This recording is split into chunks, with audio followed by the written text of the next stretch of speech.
Saatli şohunu mesele toydurumuzun edecek. Sanatımızın gönüllü vekili. Aydın sanatına aşırı, Türkmen tonu yarışırı. Fan Murat, Şahmuradov'dan geze sonra. Fan Murad'ı doğusu singilin, Melik Staya. Ağlay getip durtu bile bakayı. Hiç ündir, yalvar yermin Hudayı. Senim ana, köp görmesin Hudayım. Yürüklür kalkanıp, gönül coşulur. Topur bulup tanıtışırlar. Toylarımdaki Hamrat başlar. Dilinden dürsecek. Yunussuz bile.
Gözlerim çakınaydı muhabbet köyüde.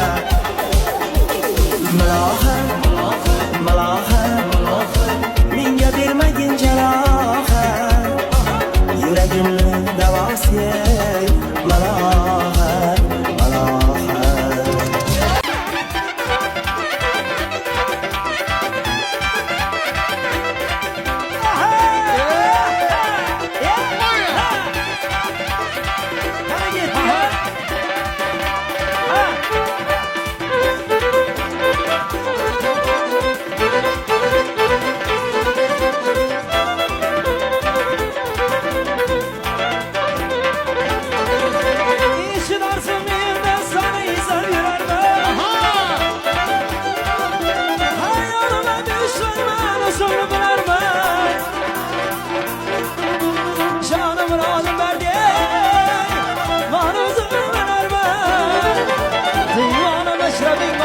Kutudaki yarman Söylemay sen ve kimse sever yarsan Ala gis boy boy Hala gis boy boy Ala gis gel bana Hala gis gel bana